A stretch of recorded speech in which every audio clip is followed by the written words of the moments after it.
welcome back. Yeah, this is an old episode, but we still moving. It's another episode of What You On. I'm here with my brother Zach. And man, I just kind of want to get into it, like straight into it, because the quote of the day is literally from this man right here. So many don't know, but this man is an artist in many different ways. So yeah, so the quote's from a speech that I put in a song. I make music. I make it for therapeutic purposes. It helps out a lot. The quote that it is, I want the media to stop covering stupid shit and giving publicity to stupid shit that blatantly shows how bored we are as a society to watch people destroy their lives for fame. My headspace during that time for that quote, to be honest, was, I feel like around that time was when Boonk Gang and 6ix9ine were blowing up. And I just started reflecting, and I was realizing, like, wow, so they're just a reflection of us, like the market. They're just a reflection of what they think people want to see, or what people are feeding into. Yeah. And I felt like we created them in a sense. For sure. And it was destroying them, as we see. I don't remember. I think Boonk Gang goes by something. You can't. I've seen him doze off in interviews before. That's it. I don't know. Yeah, I forgot what his name is now, but he's actually doing like construction now. And 6ix9ine, you see he's blowing back up again. And I'm not even giving him my attention, bro. I'm not about to. Bro. Like, everything. I'm like, why? Like, exactly. I just don't get it. I don't either. But it's a reflection of us. Yeah. So I realized that media plays a big part of our lives in manipulating how we maneuver our lives lives and everything. Yeah. And it just seemed as though at the time, and still to this day, the media just, again, like you said, we attract to what's negative. Yeah. So it posts that negative stuff, and when you see that consistently, and once you get into psychology, we can be conditioned. Like, we are at the. It's propaganda at a certain point. Exactly. Yeah. We're still animals at the end of the day, and what we see, what we take in, whatever nutrients we take in, whether it's like what we listen to, what we see, what we eat, whatever, that's some type of nutrients. And at the time, I felt like we were just taking in a lot of bad nutrients. I still think they're still feeding us a lot of bad nutrients. And I would like to see a world that actually celebrated the positive things, Like, let's celebrate what's good. Like, it's never uncool to do the good thing, Yeah. I see what you're saying. Like, when I heard you say that, I was just thinking about the Kardashians and, like, how the news, like, you say media, like, I'm talking about news and entertainment, but mostly, like, the news gives you what you want to, like, not what you want to hear, but what's exciting, so they can sell and get commercials and get views. And then with entertainment, it's the same kind of way. Like, brothers, everybody, colonizers, everybody sell themselves out so they can get seen on TV and make money. They make a lot of money, but it's like, at what cost? Exactly. And then at what cost to you, the viewer, where you're like, you're taking it in, and like, you just use the whole analogy, like, everything you intake is nutrients. It's kind of like what you're eating is what your body's going to intake, and how you're going to feel and how you're going to act. Your body responds a certain way. So the same thing with what you listen to, what you seeing on TV, your mind, your body's going to react a certain way. So that's why I like what you said there, bro. That was something in itself. Like what they say, trash in, trash out. Yeah. So exactly. if I'm only putting in trash, I'm only going to reproduce trash. We literally call reality shows trash TV, too. Like, that's legit it, man. You're going to end up living a trash life? Yeah. It's slick. Your mindset definitely is. It's a precursor. So, like, you're intaking trash, and it's affecting your mindset and how you view things. And then your reality becomes, or starts mirroring that what you've seen on somebody else's reality. Because that's a whole nother episode talking about, like, what reality TV is. And, like, even talking about that podcast we were just talking about, citations needed, like talking about how the media shout out to them. Yeah, how the media, they frame things in certain ways. No matter which outlet you're looking at, they frame things in certain ways to form narratives to basically they might be pushing out somebody else's agenda and they don't know it or whatever it may be, but it's certain things that are said in certain ways, and like you can look at the same event that happened from two different publishers and they have a completely different title. Exactly.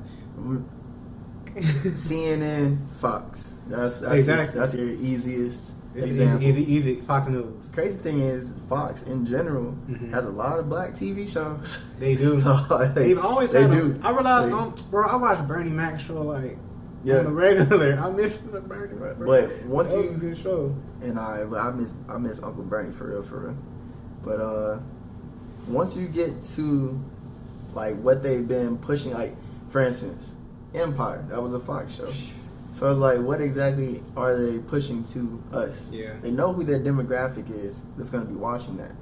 But like, again, that whole story is about a woman that just got out of jail, a man that basically left her, a family that's dysfunctional, and it's entertainment. Exactly. It's looking at a supposed successful black life, but they are still dysfunctional.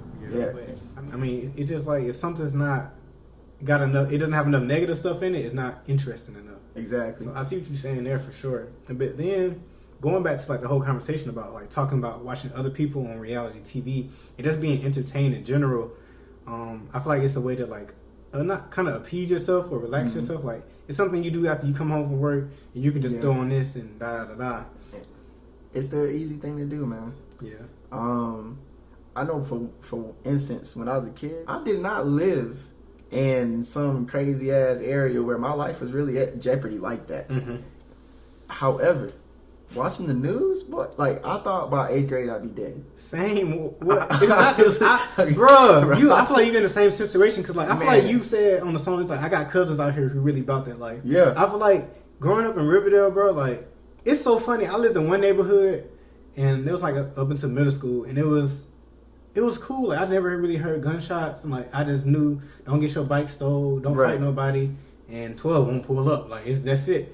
And then we moved to the other side of the neighborhood, bro. Like you can literally take a cut, and I'm like, bro, off Thomas Road, and I used to hear gunshots like almost every other night. And Mom used to tell me to get on the floor, like roll on the floor, and I'd do it. But after a while, bro, I don't want to do this no more. It's getting old. Is bullet gonna hit me or not? Yeah, bro. It's like it is what it is. Lord, take the wheel.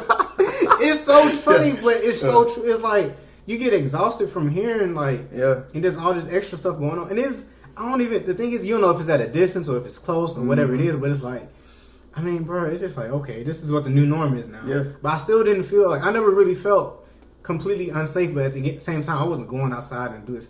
I just was an indoor kind of kid. Like, with my dad's house, he didn't even really want me to go outside that much. Maybe he knew. It's a difference. Like his generation was bad in his area. Yeah. So like when I was coming up, it was like some leftovers. There was a few leftovers. Like that was literally it. Like it wasn't like. But nah, media. But even just today, like I was in the grocery store the other day. I dropped a can. I think it was not even a can. I think it was some peanut butter. I just dropped some peanut butter on the ground. This older white man. He was like, "Do you want me to pick it up?" And my mom, the media just got to me. I was like, I don't even want white people to stay over there. I was quick with it. I got it. Yeah. I was like, it's like you can't be next to anybody. I'm afraid to get an old person sick because I don't know. Like I don't want to be responsible for that. Yeah. And two, I am in a time where again it's racial tensions again, just off of police brutality. It's not even necessarily about race at the time.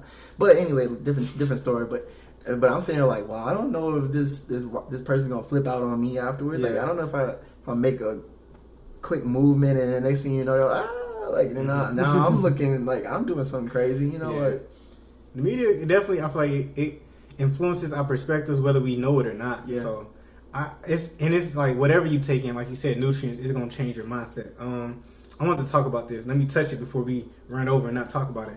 When a person can't find a deep sense of meaning, they distract themselves with pleasure. It's a quote from Viktor Frankl, who is, I forget if he's Australian or whatever it is, but he was a Jewish psychologist has a slew of books. He has a whole bunch of books besides the one I read. But I just kind of like what he was saying because I feel like it may be the source of someone like not only why the news is feeding it, but why the public is demanding it. Like it's a demand side look at things. Like why are we looking at all this stuff? Like, do you feel like it may hold some truth to it or? Oh, definitely. Pleasure is easy. It is easy. Pleasure is too easy. Yeah, pleasure is too easy, man. So it's like you want to go what is relaxing, what's comfortable, what's the norm or whatever. But whenever you move with purpose, you know you can't stay in pleasure. Yeah. Pleasure is short term. You know, when you're actually going towards your, I guess, purpose, you know, that's long term. That's something that you can't put. That goes back to your quote from before, where it was like, if you know you have something that you want long term, you can't focus on what's right now. Yeah, I like that. I was thinking about the whole kind of like the short term, long term thinking about things, and also it's like people so caught up into reality TV shows, they can tell you what Nene and all of them Portia said, but they can't like looking at show like what is your life doing? Like I'm not trying to speak down on nobody, but it's like it's odd for me. In my mind, I'm not spending my time watching what somebody else is doing, and I'm not focused on what I got going on. And I feel like that's kind of why I did this, because it's like on YouTube there are creators and then there are viewers. And it's like I view a lot, but it's like I haven't created anything. True. And it's like I have a life too. Like I'm somewhat interested. I can do something. So it's like why not be a creator? Like, so I was thinking about this too. I like this quote. I think it was a quote, or I don't know where it came from, but it's, are other people's lives entertainment or are they distractions? Because they fall under the category of reality TV, entertainment. But I mean, it depends on how you're looking at it. Maybe if you're trying to work with purpose, they may be a distraction. Just like they are like social media, they might be distractions. Shout out to the boy Ant. Shout out Ant. What up? What's up, bro? I honestly feel like other people's lives, it really does depend on how you're looking at it. Because, for instance, an autobiography. Yeah. If I read it with purpose, I can learn a lot. True. Have you read Malcolm X's autobiography? Yes, I recommend it to everybody, bro. I gotta get it. Everybody. That book is, he mentioned some things in there where you're gonna be able, you might not be in the same situation, but you'll be able to relate to it. Gotcha. And whenever you actually look, if you look at somebody that is successful's life, to analyze it, to take things, to I guess quote unquote bite off of them, to like there's nothing in this world is original anymore. No. Like there's so many thoughts I've had in my head where I thought they were original, and then maybe a year later I found out somebody said it in the 90s. Right. And I was like, dang, bro, like I thought this was gonna be my like Picasso moment, my standing out moment, but nah, like nothing's original anymore. So if I'm looking at somebody else's life, I want it to be purposeful. Like I'm not watching for entertainment because I don't get anything out of that. I don't get anything back. You know, richest man in Babylon. Pay yourself first.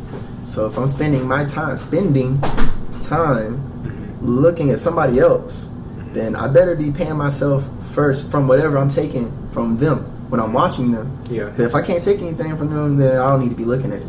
Yeah, I think what you're talking about, I feel like that's why infotainment is such a good thing. Ain't that a word? Infotainment. Information, entertainment. I ain't heard it, but hey, I think it's a word. That's really what I'm trying to do. Like, coin it. No, it definitely ain't new. Like you said, ain't nothing new or original. True. But I just feel like if you're gonna be consuming content, let it be information and entertainment. Like you can learn something from it. I think that's why podcasts took off because most of the time they gonna talk trash, but you can find gems in there. Even like stuff like 85 South. Really, they just be talking, bro. But really, they end up speaking some truth at the end of the day somewhere. Yeah. You might have to watch an hour or 2 hours. Nah, for real. But you gonna find something if you're looking for that. But if you're not, in a comical way too. Yeah, in a comical way. So it's all about like, I guess what you view and also taking the time out to view it and have like a certain, I guess have an agenda. Like if you're gonna watch the reality TV, at least in my mind, if I'm watching it, it's like how not to live, like how I don't want my life to be. Like yeah, I don't know when I'm like this, but I think we were just always like this. We don't like drama in my family. Like my dad's side of the family, all my side, like it ain't like, boy, you doing something? Like you dating this person? They do it. Yeah. It's like you don't even need that. You don't. Like we don't need that in our lives. They gonna be in our lives if you keep dealing with it. Yeah. So I think it kind of comes from that, but it's still just like you got to really be deliberate in like what you're taking in, like you said, with nutrients and about like I guess meaning. Like not trying to sound corny or nothing, but the book is Man's Search for Meaning by Viktor Frankl that I read.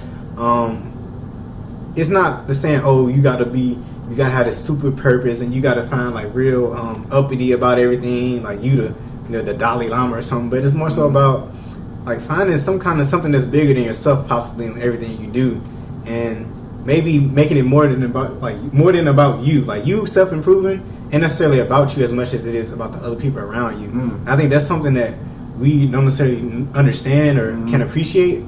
Maybe until later on in life, but if you're complacent in it and you just, kind of passively consuming so much media and entertainment, you may not pick up on that, like, true. Or if you're not being introspective enough to like look at yourself. True. The Way of the Superior Man touches on that too. The who? The Way of the Superior Man. That book where it touches on what you just now talked about, where not even just doing it for yourself anymore, because there's like 3 levels of growing into your, I'll say adulthood, or ideal adulthood, because I don't want to be politically incorrect and just say man. But it says the first level is when you're just doing things for yourself. The second level is when you start doing things for others. But your third level is when you start realizing there is a purpose behind what you're doing. And it's not just for yourself. It's not even just for others. It's like a full circle, holistically. It's a purpose. Yeah. So I felt like that just tied in with what you were just saying. Right. Whatever you kind of with everything. I found this out for myself. Like whatever I do, like do it with purpose. Because I mean, honestly, I feel like I got ADHD. Everybody say that, but like I'm not gonna pay much attention really on like a job. I'm doing something for 40 hours a week. Really, we only work like 30. Really only work like 30, but it's like I can't buy into it, and I know I'm building somebody else's dream or doing something for somebody else, and I can't buy into the purpose of it. Right. So it's like where I work now, it's like, okay, I can have my sense of purpose, and I feel it, like I understand it, and it means something to me. Whereas it's like, you can't do that with everything you do each day, but if you can try to apply that principle, you might be better off. You know what I'm saying? One of the questions I wanted to ask you was like, how do you think you get people to buy into like, selling out to a purpose of like, trying to work collectively or trying to help their fellow man by helping themselves? I feel like for me it's a challenge to get people to see how it benefits them. I feel like when you actually start having an understanding of a holistic purpose, you start understanding how you can be selfish and unselfish at the same time. And how they both contribute to one another in a progressive manner or a productive manner. Where like when you are selfish, it's not selfishness for yourself. It's selfishness so that you can be better to contribute back to society in your selflessness. I see what you're saying. It sounds contradictory, but the two things, it's kind of like a lot of things where we think so many things are binary, but they're not. Right. Like you can help yourself, help others by helping yourself. It's kind of like, I think a lot of, I won't say people, like you said, like don't be politically incorrect or whatever, but like people, you may go to school or pick up a trade to better help. Now you gonna learn something, you might get some skills, you trying to get a better job or whatever, but you're not doing it just for yourself. You're doing it for your family that you potentially will have in the future, and to make, in some extent, like trying to help make your family proud already that's there, and trying to hope for a better future for your future families. Right. It's the same thing. It's just like how to get people, heads around that on a consistent basis, and like purpose and meaning of like different things. I feel like it's really difficult. I just ask questions, because if I can ask you, because maybe I can ask you a question, because this has happened multiple times where I can ask somebody a question that they've just never even thought of, never even thought to ask that question, and then it makes them try to figure out an answer. So they never were going to get to that answer unless they start asking the right questions. Right. So I just try to ask questions to get people to think. And maybe that'll start a pathway to compassion. Because essentially that's what it is. Yeah. We need a lot of that. Some empathy. Yeah. Like you ain't got to have gone through what I go through, but you got to empathize with it. Yeah. That's good, bro. That's it. Hey, on this channel, man, I kind of want to partly do that. Like, I think with everything we do, we kind of just want to facilitate more discussion or like more critical thinking about like what we doing and like just everything, bro. And like taking it away from like, we talked about a lot of media today, but also it's about ourselves, like choosing. Okay, let me have the initiative. Like, if I'm gonna watch something, let it be something I can learn from. Like, let me replace this with that and learn something from whatever I'm entertaining myself with. That's why YouTube is such a powerful platform. So YouTube y'all go ahead education. and exactly, learn a lot from it. And not about the earth being flat, but whole another thing. Y'all leave questions down in the comment if y'all have questions. Like, if you feel like some of this stuff was more relevant to you and like you really felt what we said, or like you got your own personal tips or like own personal experience about things you had to go through, or like times when you just like, I had to cut off all media or whatever it may be. But that's it. That's another episode of What You Want. Like, comment, subscribe.